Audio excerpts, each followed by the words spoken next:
BRR local news కి స్వాగతం. నెల్లూరు జిల్లా కోవూరు నియోజకవర్గం బుచ్చిరెడ్డిపాలెం మండలంలోని జొన్నవాడ పెనుబల్లి గ్రామాలలో ఉమ్మడి పార్టీల ఎమ్మెల్యే అభ్యర్థి వేమిరెడ్డి ప్రశాంత్ రెడ్డి ఎన్నికల ప్రచారాన్ని నిర్వహించారు. తొలుత నాయకులు, కార్యకర్తలు, ప్రజలు ఆమెకు ఘన స్వాగతం పలికారు. అనంతరం గజమాలతో సత్కరించి రోడ్ షోను నిర్వహించారు. ఈ సందర్భంగా ఆమె గ్రామాన్ని ఉద్దేశించి మాట్లాడారు. స్థానిక నాయకులు తమ దృష్టికి తీసుకువచ్చిన సమస్యలను పరిష్కరించే దిశగా కృషి చేస్తామన్నారు. జొన్నవాడలోని డ్రైనేజ్ వ్యవస్థను సరిచేస్తామన్నారు. అంతేగాక వాటర్ ట్యాంకును కూడా పునరుద్ధరిస్తామని తెలిపారు. అర్హులైన ప్రతి ఒక్కరికి సంక్షేమ పథకాలు అందజేస్తామన్నారు. సంక్షేమం, అభివృద్ధి టీడీపీ అధికారంలోకి వస్తేనే సాధ్యమని తెలిపారు. రాబోయే ఎన్నికలలో సైకిల్ గుర్తుకు ఓటు వేసి ఎమ్మెల్యేగా తనని ఎంపీగా వేమిరెడ్డి ప్రభాకర్ రెడ్డిని గెలిపించాలని అభ్యర్థించారు. సేవ చేసేందుకే రాజకీయాల్లోకి వచ్చామని అన్నారు.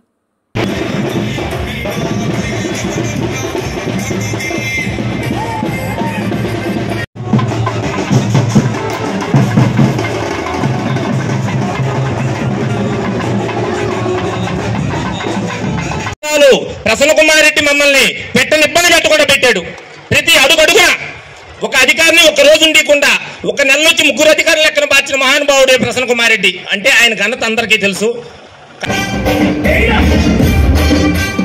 అన్ని సమస్యలకి తీర్చడానికి నేను మీ ముందుకు వచ్చాను.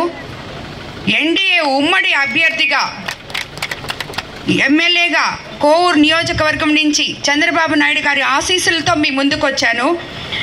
మీ ఆడపడుచుగా మీ ముందుకు వచ్చాను. నన్ను ఆశీర్వదించండి.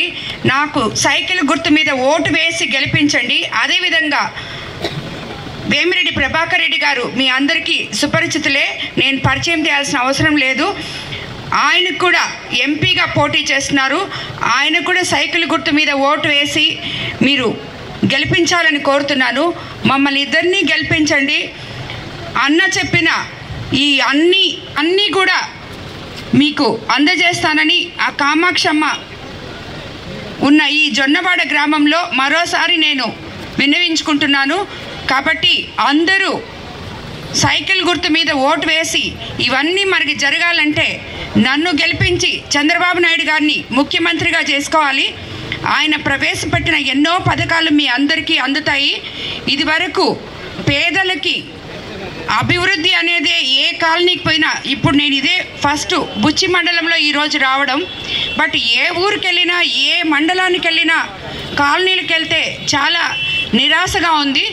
ఎవరికీ సరైన ఇళ్ళు లేవు, ఎవరికీ వాటర్ లేదు, రోడ్లు లేవు, తాగునీటి సమస్య అలే ఉంది, లైట్లు లేవు కొన్ని ఊర్లలో. సో ఇవన్నీ మనకి తిరిగి ఈ 5 ఏళ్లలో ఎటువంటి అభివృద్ధి జరగలేదు అనేది ఈ కోవూరు నియోజకవర్గాన్ని మొట్టమొదటిసారిగా నేను సందర్శించినప్పుడు తెలియడం జరిగింది. మళ్ళీ మీకు అభివృద్ధి రావాలంటే తెలుగుదేశం పార్టీ అధికారంలోకి రావాలి. నారా చంద్రబాబు నాయుడు గారు ముఖ్యమంత్రిని చేసుకోవాలి. అప్పుడే మనకి ఇవన్నీ జరుగుతాయి. కాబట్టి మరోసారి విన్నవించుకుంటున్నాను, అందరూ సైకిల్ గుర్తుకే ఓటు వేసి ఉమ్మడి అభ్యర్థి అయిన నన్ను గెలిపించాలని, అలాగే ఎంపీ వేమిరెడ్డి ప్రభాకర్ రెడ్డి గారిని గెలిపించాలని కోరుకుంటున్నాను. తప్ప ఈ 5 ఏళ్ళలో మన గ్రామంలో కానివ్వండి, మన మండలంలో కానివ్వండి, చెప్పుకోదగ్గ అభివృద్ధి పనులు ఏవి కూడా జరగలేదు. మళ్ళీ మనం తెలుగుదేశం పార్టీని గెలిపించుకోవాల్సిన అవసరం ఎంతగానో ఉంది. ఇందాకే సర్పంచ్ గారు చెప్పారు, ఎన్నో సమస్యలు జొన్నవాడలో ఉన్నాయి. ఈ సమస్యలు పరిష్కరించాలంటే మళ్ళీ తెలుగుదేశం పార్టీ అధికారంలో రావడం అవసరం, అనివార్యం. అందరం కూడా ఆలోచించాల్సిన అవసరం ఉంది. ఇవాళ వైఎస్ఆర్సీపీ పార్టీ ఎంత దుష్ప్రచారం చేస్తుందో మీరు అందరూ కూడా చూస్తున్నారు. 5 ఏళ్ల పరిపాలన మన అందరి ముందు, మన అందరికీ కూడా తెలిసిందే. గ్రామంలో ఏం జరగలేదు, మండలంలో ఏం జరగలేదు, నియోజకవర్గంలో ఏం జరగలేదు, జిల్లాకి ఏం జరగలేదు, రాష్ట్రానికి ఏం జరగలేదు. ఇవాళ మళ్ళీ కూడా మనల్ని మోసం చేయడానికి వైఎస్ఆర్సీపీ పార్టీ మన ముందుకు వస్తుంది. ఇవాళ ఇంకో కొత్త ప్రచారాన్ని మొదలుపెట్టారు. తెలుగుదేశం పార్టీ అవ్వాతాతలకు వచ్చే పెన్షన్ని అడ్డుకుంటుందని చెప్పి మొదలుపెట్టారు వైఎస్ఆర్సీపీ పార్టీ. దీంట్లో చిన్నంత సత్యం లేదు. ఇవాళ మనం చూస్తే ఈసీ కానివ్వండి, రమేష్ కుమార్ కానివ్వండి, వాళ్ళు చెప్పింది ఏంటంటే వాలంటీర్ వ్యవస్థ ద్వారా మీరు పెన్షన్ పంచొద్దు, ఎందుకంటే వాళ్ళు వైఎస్ఆర్సీపీ కార్యకర్తలుగా వ్యవహరిస్తూ మీరు వాళ్ళని ఇష్టానుసారం వాడుకుంటున్నారు, వాలంటీర్ వ్యవస్థను వాడుకుంటున్నారని చెప్పి ఎలక్షన్ కమిషన్ అలానే రమేష్ కుమార్ గారు హైకోర్టు ద్వారా 31వ తేదీ ఈ ఆర్డర్ రావడం జరిగింది.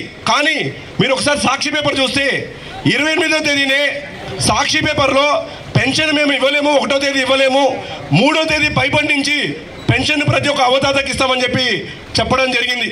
ఇవాళ ప్రభుత్వ వ్యవస్థలో 1,65,000 మంది ప్రభుత్వ ఉద్యోగులు ఉన్నారు. పెన్షన్దారులు 50 లక్షల మంది. ఒక్కొక్క ప్రభుత్వ ఉద్యోగి 40 మందికి పెన్షన్ ఇవ్వచ్చు. కానీ ప్రభుత్వ ఖజానాలో డబ్బులన్నీ అయిపించేసి జగన్మోహన్ రెడ్డి గారి సొంత కాంట్రాక్టర్కి 13,000 కోట్ల రూపాయలు మార్చి 15 నుంచి మార్చి 30 తేదీ దాకా ఇచ్చి ప్రభుత్వ ఖజానాన్ని ఖాళీ చేసి ఇవాళ అవ్వాతాతకి ఇవ్వాల్సిన డబ్బుల్ని ఖాళీ చేసి మన డబ్బుల్ని జగన్మోహన్ రెడ్డి గారు ఆయన సొంత అవసరాలకి వాళ్ళ కాంట్రాక్టర్లకి ఇచ్చి మన అవ్వాతాతల్ని దగా చేశాడు. మీ అందరికీ మాట ఇస్తున్నాం, తెలుగుదేశం పార్టీ రాగానే ఇవాళ జగన్మోహన్ రెడ్డి గారు ఇస్తున్న 3,000 రూపాయల పెన్షన్ని 4,000 రూపాయలు ఇస్తాం. ప్రతి ఇంటికి ప్రతి నెల మొదటి రోజున మీ ఇంటికి పెన్షన్ తెచ్చే బాధ్యత తెలుగుదేశం పార్టీ తీసుకుంటుంది. ఇవాళ అవ్వాతాతల్ని ఒకటే కోరుతున్నాం, తెలుగుదేశం పార్టీ అభ్యర్థిగా ఇవాళ వేమిరెడ్డి ప్రశాంత్ రెడ్డి గారు మన ముందుకు వచ్చారు. అలానే ఎంపీ అభ్యర్థిగా వేమిరెడ్డి ప్రభాకర్ రెడ్డి గారు వచ్చారు. ఉమ్మడి అభ్యర్థిగా తెలుగుదేశం పార్టీ, జనసేన, బీజేపీ అభ్యర్థిగా మన ముందుకు వచ్చిన అక్కని మీరందరూ కూడా సైకిల్ గుర్తుకోటేసి గెలిపించమని చెప్పి మీ అందరూ కూడా ప్రార్థిస్తున్నాను.